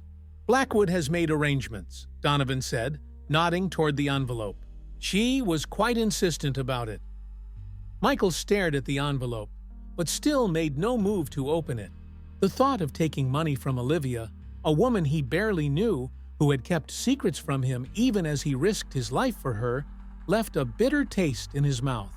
"I'd like to leave now," Michael said abruptly, "unless you need me for anything else." Donovan looked surprised. "We'll need a formal statement, but that can wait until tomorrow. I should warn you, though, your property is still an active crime scene. We can arrange a hotel. I'll figure something out." The agent studied him for a moment before nodding. "I'll have someone drive you wherever you need to go." An hour later, Michael found himself standing outside a roadside motel 30 miles from his farm. The FBI agent who had driven him offered one last assurance about his safety before departing, leaving Michael truly alone for the first time since he'd heard Olivia's whimper in the early morning darkness. The motel room was shabby but clean. Michael sat on the edge of the bed, finally opening the envelope Donovan had given him. Inside was a letter written in elegant handwriting and a cashier's check with a number so large it made his eyes widen. Michael By the time you read this, I will be somewhere even I don't know yet. Agent Donovan will explain the necessity of this arrangement. Before I go, I need you to understand how deeply grateful I am for what you did. You risked everything for a stranger, asking nothing in return. That kind of selflessness is rare in this world, rarer still in the world I come from. The enclosed check is not charity or compensation. It's an investment in your future. Your farm was taken from you because of me. And while money can't replace generations of history, it can give you freedom to choose what comes next.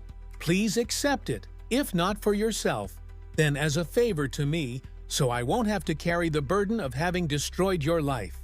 I don't know when I'll be able to contact you again. The legal process against Victor could take a year or more. But I made Agent Donovan promise to give you a way to reach me when it's safe. When that day comes, I hope you'll use it. Until then, know that you've changed me in ways I'm still discovering. Meeting you, even under such terrible circumstances, has made me question everything I thought I knew about trust, courage, and what truly matters in life. Be safe, be well, and if you can, wait for me.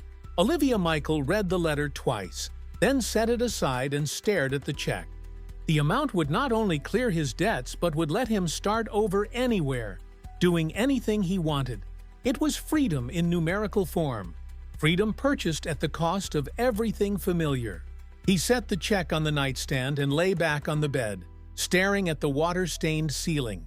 24 hours ago, he had been a failing farmer with no prospects. Now he was homeless, jobless, but potentially wealthy, and being hunted by the associates of a criminal mastermind. And somewhere out there was a red-haired woman who had asked him to wait for her. Sleep claimed him eventually, his exhausted body shutting down despite his racing mind. He dreamed of Olivia running through cornfields, always just out of reach, calling back to him words he couldn't quite hear. Morning arrived with harsh sunlight through thin curtains and a knock at the door that sent Michael bolting upright, instantly alert. He approached cautiously, wishing he still had the shotgun from the cabin. "Mr. Hayes? It's Agent Rodriguez." He opened the door to find the female agent from the safe house standing there with a cardboard tray of coffee and a paper bag. "Breakfast," she said by way of greeting, handing him the offerings. "And some news." Michael accepted the food and stepped aside to let her enter. "About Castell? He's cooperating, trying to cut a deal." She remained standing, professional distance maintained. "We conducted a thorough search of your property yesterday. It's been cleared, though I wouldn't recommend returning there immediately." "Why not?" "Castell's organization is fracturing, but not everyone has been apprehended. There's still risk." She hesitated. "Also, your home was disturbed during their search for you and Ms. Blackwood." Michael could imagine what disturbed meant. Broken windows, overturned furniture, ransacked rooms. The thought of his parents' home violated in such a way brought a surge of anger he hadn't expected. "What about Olivia? Is she safe?" Rodriguez's expression softened slightly. "She's been relocated. That's all I can tell you." She handed him a business card.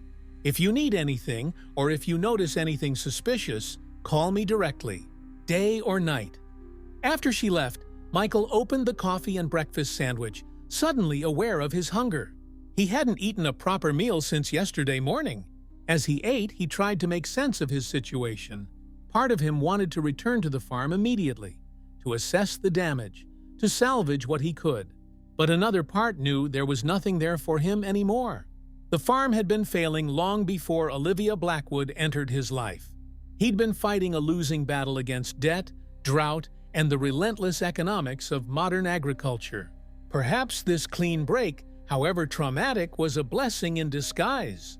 He showered, changed back into the clothes Raymond had given him, and pocketed the letter and check. Whatever came next, he wouldn't find it sitting in a motel room.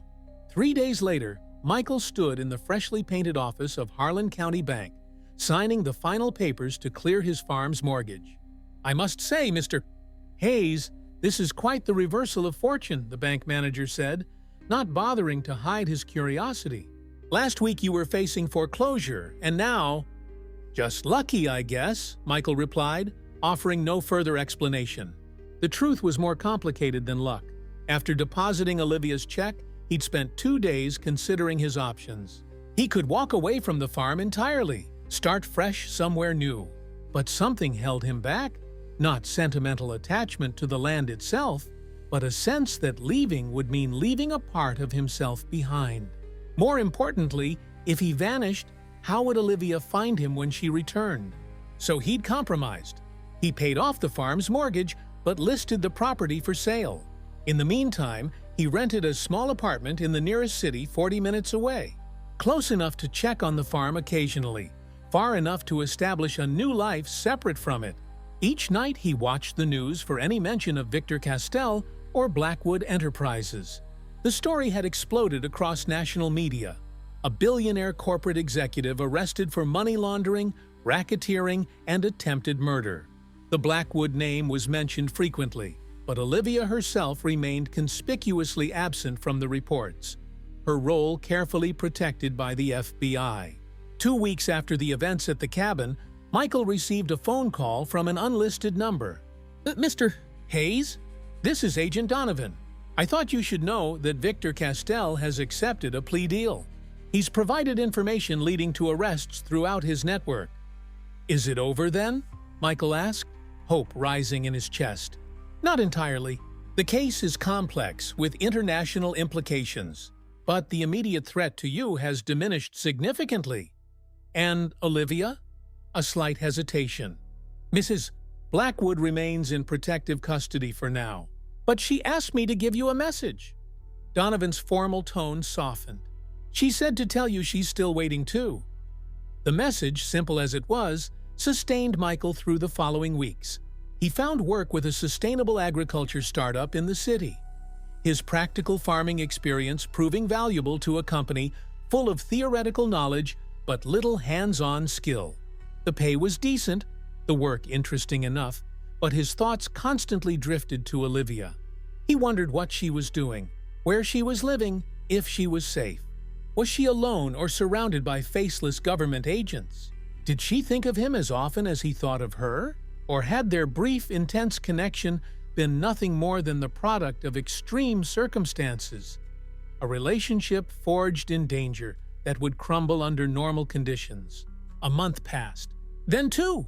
The farm sold for a reasonable price to a young couple from the city with dreams of organic farming and a farm-to-table restaurant. Michael helped them transition, showing them the quirks of the irrigation system and the best fields for different crops. It felt like passing a torch rather than abandoning his heritage. On a crisp autumn evening, 3 months after Olivia had disappeared into FBI protection, Michael returned to his apartment after work to find Agent Rodriguez waiting in the lobby. "Is everything all right?" he asked immediately, alarmed by her unexpected presence. Everything's fine, Mr. Hayes. Better than fine, actually. She handed him an envelope. The Castell case has been resolved more quickly than anticipated. His testimony implicated officials in 3 countries, resulting in a comprehensive dismantling of his organization. Michael opened the envelope with unsteady hands. Inside was a single sheet of paper with an address in Chicago and tomorrow's date. "What is this?" Rodriguez actually smiled, the first time he'd seen her do so. "Ms. Blackwood has been released from protective custody. She asked if you might be willing to meet her." "She's in Chicago?" "She will be tomorrow, at noon." Rodriguez turned to leave, then paused. "For what it's worth, Mr. Hayes, in my 15 years with the Bureau, I've never seen anyone ask about a witness's safety as consistently as you have about Ms.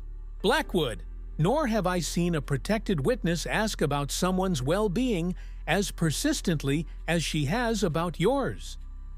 The next morning found Michael on an early train to Chicago, watching the landscape transition from rural to suburban to urban through the window. He'd barely slept, his mind cycling through anticipation, anxiety, and doubt. What if their reunion didn't live up to the expectations both had built during their separation? What if the person he met today was entirely different from the woman he remembered? The address led him to a small park on the north side of the city, away from the major tourist areas. It was pleasantly uncrowded for a weekday afternoon. Just a few dog walkers and mothers with strollers enjoying the sunshine. Michael arrived 15 minutes early, too nervous to sit, instead pacing along the path circling a central fountain. Every flash of red hair caught his attention, his heart leaping and then settling again as strangers passed by. At precisely noon, he heard a voice behind him. "You came." He turned to find Olivia standing there, and for a moment, he didn't recognize her. Gone was the frightened woman he'd rescued. Gone, too, was the determined fighter from the cabin. This Olivia was polished, confident, dressed in a simple but clearly expensive coat, her copper hair styled elegantly around her face. Yet when she smiled, he saw the same woman who had asked him to wait for her. "I said I would," he replied simply. They stood there awkwardly, neither sure how to bridge the gap between what they had been to each other and what they were now. "I've been following the news," Michael finally said. "Castell took a lot of people down with him," Olivia nodded, "including some of my father's closest associates. It turns out his empire was more corrupt than even I had suspected." She gestured to a nearby bench. "Shall we sit?" They settled side by side, careful to maintain a small distance between them. "So what happens now?" Michael asked. "With the company, I mean." "Blackwood Enterprises will survive, though in a much different form. The board has been almost entirely replaced." Her expression turned wry. "As majority shareholder, I've instituted some rather dramatic reforms. We're divesting from several questionable investments and redirecting resources towards sustainable development projects." "Sounds like you've been busy." "Very." She turned to face him more directly. "But not too busy to think about you. Agent Donovan kept me updated on your situation." "You sold the farm?" Michael nodded. "It was time. The land was never really the problem. It was the debt. And I'm finding I actually enjoy my new job." "Tell me about it," she said, genuine interest in her eyes. As Michael described his work with the agricultural startup, he felt the initial awkwardness between them beginning to fade. They were different people now, changed by their separate experiences over the past 3 months, but the connection that had formed during their desperate flight remained intact. "I read your letter," he said, when he'd finished telling her about his job. "Many times, actually." "I meant every word," Olivia replied softly, "especially the part about waiting." Michael took a chance and reached for her hand. She met him halfway, their fingers intertwining naturally. "Where do we go from here?" he asked. "You're a CEO rebuilding a multinational corporation. I'm working for a startup that operates out of a converted warehouse." "Different worlds," she acknowledged. "But maybe that's our strength. You see things I miss and vice versa." She squeezed his hand. "I'm not asking for forever, Michael. Just a chance to discover if what we felt was real or just the product of extreme circumstances." "And if it was real?" A smile spread across her face. Not the guarded smile of Olivia Blackwood, corporate executive, but the genuine smile of the woman who had run through the forest with him, who had faced death beside him. "Then we figure it out together, one day at a time." As the afternoon sun warmed the park around them, Michael and Olivia began the process of truly getting to know each other. Not as desperate fugitives or as witnesses in a criminal case, but as a man and a woman with an extraordinary beginning to an unknown story. For the first time since finding Olivia chained to that oak tree on his property, Michael felt a sense of possibility blooming within him. Whatever came next, whatever challenges their different backgrounds might present, they would face them together with the same courage and determination that had brought them through their darkest hours. And this time, they wouldn't be running from something. They would be running towards something, a future neither could have imagined on that fateful morning when their worlds collided.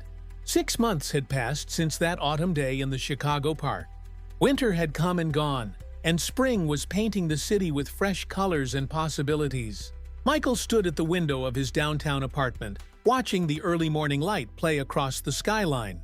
The view still surprised him sometimes, steel and glass replacing the rolling fields and open skies he'd known all his life. His phone buzzed on the kitchen counter. A text from Olivia, "Meeting running late. Dinner at 8 instead of 7? Sorry. He smiled and sent a quick reply. Their relationship had evolved in fits and starts over the past months, navigating the complexities of their vastly different lives. Olivia was rebuilding Blackwood Enterprises from the ground up, working 16-hour days to transform a corporation tainted by corruption into something she could be proud of. Michael's role at Agrinova had expanded rapidly, his practical knowledge of farming becoming invaluable as the company developed new sustainable agricultural technologies. Their worlds had begun to orbit each other, intersecting more frequently as time passed. Weekend visits had turned into extended stays. Separate lives were gradually becoming intertwined.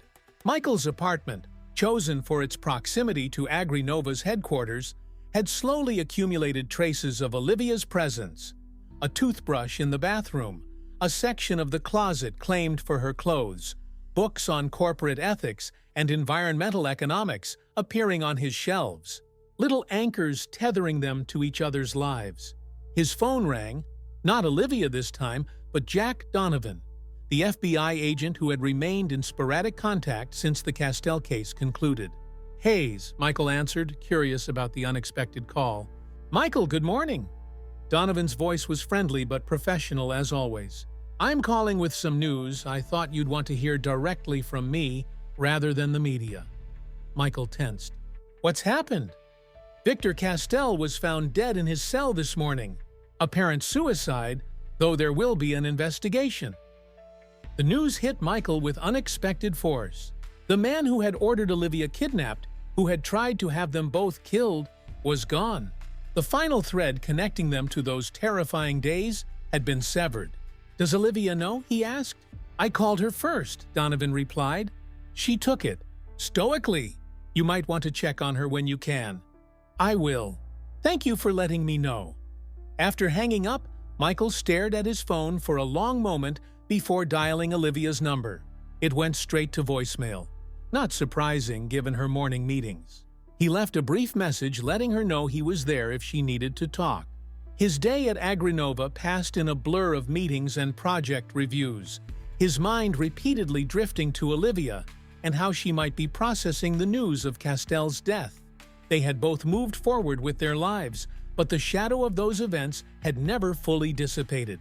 Would Castell's death bring closure, or would it reopen wounds that had only begun to heal? When he returned to his apartment that evening, he was surprised to find Olivia already there, sitting on his couch in the dark. She'd used the key he'd given her 2 months ago, the first time she'd done so without letting him know in advance. "Hey," he said softly, turning on a lamp. "I've been trying to reach you. I know. I'm sorry." Her voice was steady, but he could see the tension in her shoulders. "I needed some space to think." Michael sat beside her, close but not touching. "About Castell?" She nodded. "I thought I'd feel something when Donovan told me. Relief, satisfaction, closure. But I just felt empty." She turned to look at him, her green eyes searching his face. Is that strange? This man nearly destroyed everything, killed my father, tried to kill us both. Shouldn't I feel something now that he's dead?" "I don't think there's a should in this situation," Michael said carefully. "Everyone processes these things differently." "How do you feel about it?" Michael considered the question. "Relieved, I guess, that he can't hurt you or anyone else again. But also, it feels like an unsatisfying end to the story." "Exactly." Olivia leaned back against the couch. "It's over, but not on our terms. Not with any real resolution." They sat in companionable silence for a while, the city lights twinkling through the window. Michael had learned over the months that Olivia processed difficult emotions internally before sharing them. He'd grown comfortable with these silences, no longer feeling the need to fill them. "I went to see the board today," she finally said. "I'm taking a leave of absence. 3 months, possibly longer." This surprised him. From Blackwood? Why? "Because I'm tired of living my life in reaction to my father and Victor Castell." She shifted to face him more directly. "For months, I've been focused on fixing what they broke, cleaning up their mess. But that's not creating something new. It's just repairing the old. I need to figure out what I want, not just undo what they did. "And what do you want?" Michael asked, though part of him feared the answer. Their relationship had developed alongside her crusade to redeem Blackwood Enterprises. If that motivation changed, would her feelings for him change as well? Olivia's expression softened as she reached for his hand. "That's what I've been thinking about all day, and I keep coming back to the same answer." She took a deep breath. "I want a life that matters, work that means something, and I want you to be part of it." Relief washed through Michael. "I want that too. But not here," she continued, gesturing to the apartment, the city beyond the windows. "Not in Chicago, not in boardrooms and corporate offices. That's my father's world, not mine." "Then where?" A tentative smile appeared on her face. "Remember that young couple who bought your farm? They contacted me last week. They're struggling. Noble intentions, but limited experience. They asked if Blackwood might consider investing in their operation as part of our sustainable agriculture initiative." Michael raised an eyebrow. "And you said?" "I said I'd think about it, but not as a corporate investment." Her eyes shone with newfound purpose. "What if we help them instead? You have the practical knowledge they need. I have capital and business expertise. We could be partners with them, build something meaningful together." "You want to go back to Harlan County?" Michael couldn't hide his surprise. "To farming? Not exactly. I'm thinking bigger." Excitement crept into her voice. "A model for sustainable, community-supported agriculture. Education programs for new farmers. Research partnerships with universities." She squeezed his hand. "Your knowledge combined with my resources. A legacy we create together, not one I inherited." The proposal stunned Michael. Since leaving his farm, he'd focused on adapting to urban life, to Olivia's world. He'd never imagined she might consider adapting to his. "That's a major change," he said carefully. "Are you sure?" "I've never been more sure of anything." Her certainty was compelling. "The past 6 months have taught me that fixing broken systems isn't enough. Sometimes you need to build something entirely new." She hesitated. "But I wouldn't do it without you. It's your decision, too." Michael tried to imagine it, returning to Harlan County not as a struggling farmer, but as part of something innovative and sustainable, working alongside Olivia to create something that combined both their strengths. It was a vision that resonated deeply with him. "I think," he said slowly, "that might be the best idea you've ever had." Olivia's face lit up. "Really? You'd want to do this?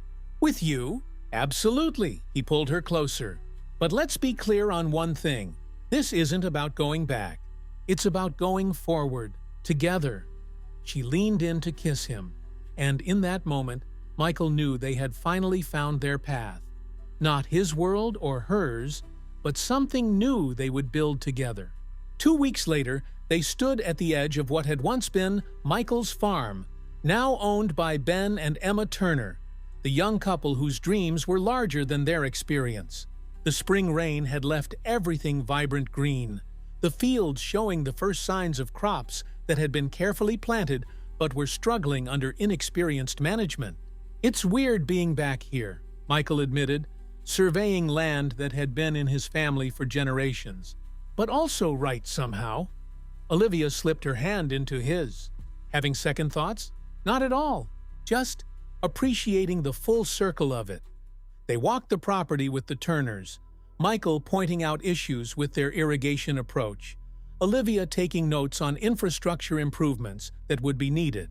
The young couple's enthusiasm was infectious. Their vision for a farm-to-table operation aligned perfectly with what Michael and Olivia had been discussing.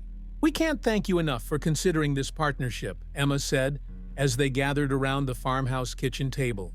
"When the bank told us you were the ones interested, we couldn't believe it." Ben nodded eagerly. "Especially after we learned about your history with the property, Michael. And Ms. Blackwood, your reputation in sustainable business is—" "Please, it's Olivia," she interrupted with a warm smile. "If we're going to be partners, formality won't serve any of us." They spent hours outlining their vision. The farm as centerpiece of a larger agricultural education center, producing food for local markets while serving as a training ground for new farmers. Michael would oversee the agricultural operations, Olivia the business development and educational programming. The Turners would manage the culinary aspect, creating a restaurant that showcased the farm's produce. As the sun began to set, casting long shadows across the fields, Michael found himself standing alone on the porch, taking in the familiar view with new eyes. Olivia joined him, wrapping her arms around his waist from behind. "Happy?" she asked, resting her chin on his shoulder. "More than I thought possible," he admitted. "When I left this place, I never imagined coming back like this." "Life has a strange way of circling back," she mused. "If you hadn't found me that morning—" "But I did," he said, turning to face her. "And everything that's happened since then has led us here." Olivia's expression grew serious. "There's something I need to ask you. Something I've been thinking about ever since Castell died."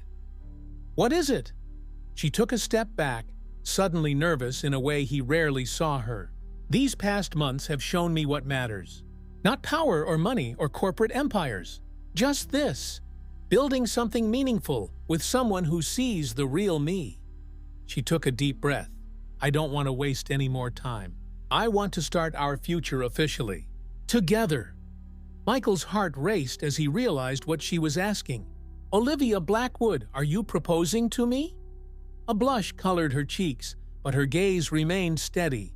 "And I guess I am. I've never done this before, so I might be getting it wrong, but—" Michael silenced her with a kiss, pulling her close until he could feel her heartbeat against his chest. When they finally separated, both breathless, he cupped her face in his hands. "You're getting it exactly right," he said softly. "And yes, 1,000 times yes." As twilight deepened around them, they stood on the porch of what had once been Michael's ancestral home and would soon be the center of their shared future.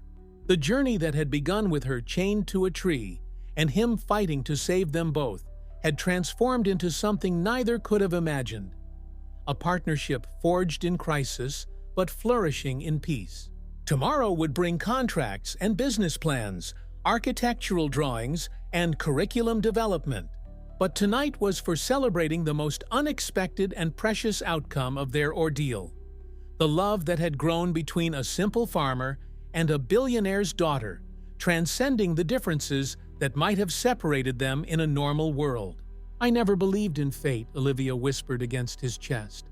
"But finding you that day, how can I call it anything else?" Michael looked out over the fields that had once represented his family's past, and now symbolized their shared future. "Not fate," he corrected gently. "Choice. We chose each other, every step of the way, and we'll keep choosing each other, every day from here on." As stars appeared overhead, the same stars that had witnessed their desperate flight through the forest months ago, Michael and Olivia stood together on the threshold of their new beginning. The dangers behind them, the future bright with possibility, and between them a bond that had been tested by fire and emerged unbreakable. The oak tree where they had first met stood silently at the edge of the property, its ancient branches reaching toward the sky. No longer a symbol of captivity and fear, but of roots, strength, and endurance, much like the love that had blossomed in its shadow against all odds. 1 year later, the old oak tree stood adorned with strings of twinkling lights, its massive branches creating a natural canopy over the gathering below. White chairs formed neat rows on the lush grass, an aisle of scattered flower petals leading to a simple arch woven with wildflowers and greenery. Michael adjusted his tie nervously as he stood waiting. The assembled guests, a curious mix of agricultural researchers, local farmers, corporate executives, and FBI agents, watching him with anticipation. "Breathe," Raymond Chen whispered beside him, fulfilling his role as best man with the same efficiency he brought to everything. "She'll be here." Michael nodded, his eyes fixed on the farmhouse in the distance where Olivia was preparing. The past year had transformed the property beyond recognition. The struggling farm had become Blackwood Hayes Agricultural Center, a thriving enterprise that was already gaining national attention for its innovative approach to sustainable farming and educational outreach. The old barn had been converted into a state-of-the-art classroom space. New greenhouses gleamed in the afternoon sun. The farmhouse itself had been renovated while preserving its historic character. The perfect blend of heritage and progress that characterized everything Michael and Olivia created together. Agent Donovan sat in the front row, looking uncomfortable in formal attire, but genuinely pleased to be included. Beside him was Agent Rodriguez, who had surprised everyone by becoming one of Olivia's closest friends during the months following the Castell case. The musicians, a local string quartet, began to play, and the assembled guests rose to their feet. Michael's heart raced as Emma Turner appeared at the end of the aisle, serving as maid of honor, followed by two of Olivia's childhood friends. And then she appeared, Olivia, radiant in a simple white gown that caught the dappled sunlight filtering through the oak leaves. Her copper hair was crowned with a circlet of wildflowers. Her only jewelry, a delicate pendant Michael had given her, containing a tiny acorn from the oak tree where they'd first met. As she walked toward him, escorted by Ben Turner in lieu of the father she'd lost, Michael felt the full weight of the journey that had brought them to this moment. From terror to trust, from chaos to creation, from strangers to partners in every sense of the word. When Olivia reached him, taking his hands in hers, the officiator, a local judge who'd become a friend through their community work, smiled at the assembled guests. "We gather today in a place of special significance," he began, "not just because it's the home and workplace of Michael and Olivia, but because it's where their story began. Sometimes the most beautiful journeys start in the most unlikely circumstances."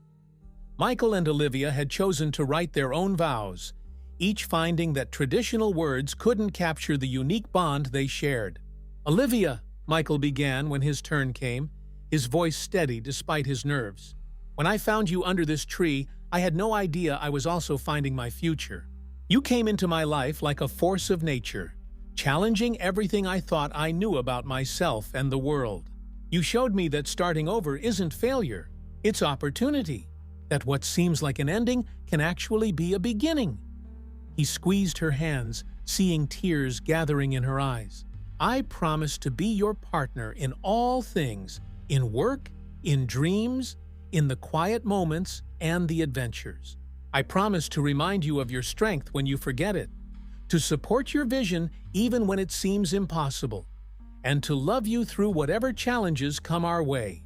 The journey that brought us here wasn't easy, but I would walk it again 1,000 times knowing it leads to you." Olivia took a deep breath, composing herself before speaking her vows. "Michael, before I met you, I lived in a world of shadows, corporate agendas, family legacies, wealth that brought privilege but not purpose. You showed me a different way to exist, with honesty, with courage, with your hands in the earth creating something real." She smiled through her tears. "You saved me, not just from physical danger, but from becoming someone I didn't want to be." She glanced briefly at the gathered guests before returning her gaze to Michael's. "I promise to honor the trust you've given me, to build rather than acquire, to create instead of consume, to remember that the most valuable things can't be measured in dollars or assets. And I promise to love you, the man who looked at a desperate stranger chained to a tree and saw someone worth saving, who risked everything for no reason except that it was right. You are the best person I've ever known, and I will spend the rest of my life trying to deserve you." As they exchanged rings, simple bands of reclaimed gold, a gentle breeze stirred the oak's leaves above them, nature's own applause for their union. "By the power vested in me," the judge concluded, "I now pronounce you husband and wife." Their kiss was met with cheers from the assembled guests, the celebration beginning as the string quartet launched into more lively music. Michael and Olivia moved through the reception that followed in a happy daze, accepting congratulations from the unusual collection of people their extraordinary journey had brought into their lives. "Quite the operation you've built here," Donovan commented, during a quiet moment, gesturing to the thriving farm around them. "A far cry from where you both were a year ago." "We had good foundations to build on," Michael replied, his arm around Olivia's waist, and the right motivation. As evening fell, lanterns illuminated the oak tree and the surrounding celebration. The Turners' farm-to-table restaurant had catered a meal featuring produce grown on the very land where they dined.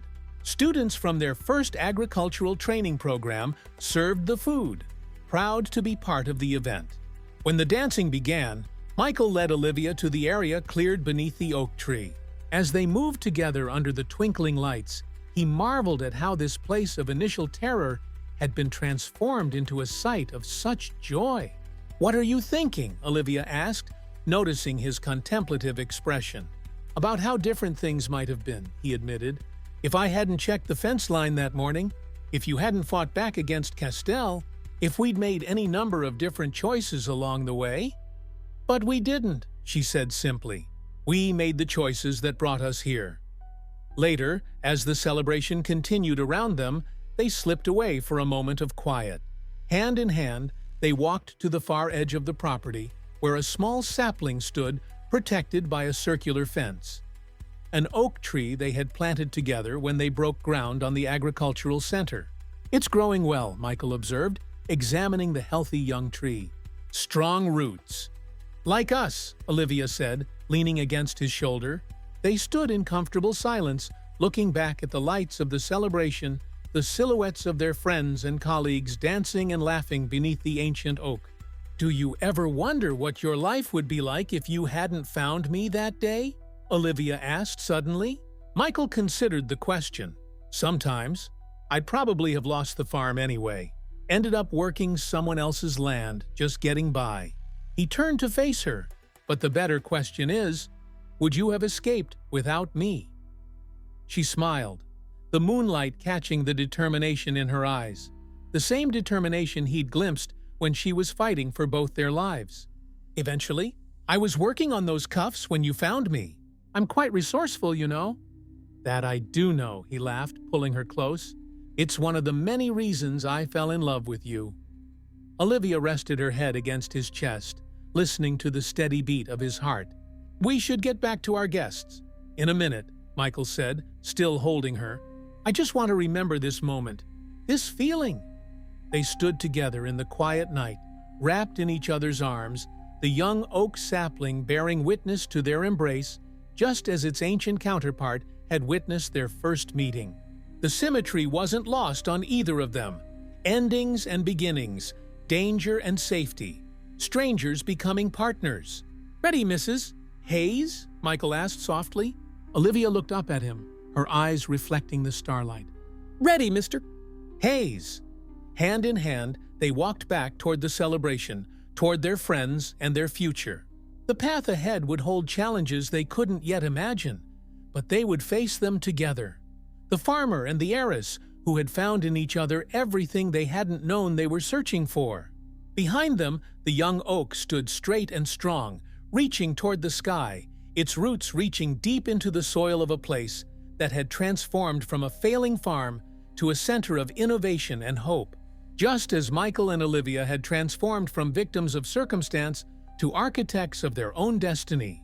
And high above, the ancient oak spread its branches like protective arms over the celebration below, its weathered trunk bearing no trace of the chains that had once been fixed there. Only the scars remained, gradually healing with time, becoming part of its story, but no longer defining it. Much like the couple who danced beneath its boughs, embracing the future while honoring the past that had brought them, against all odds, exactly where they were meant to be.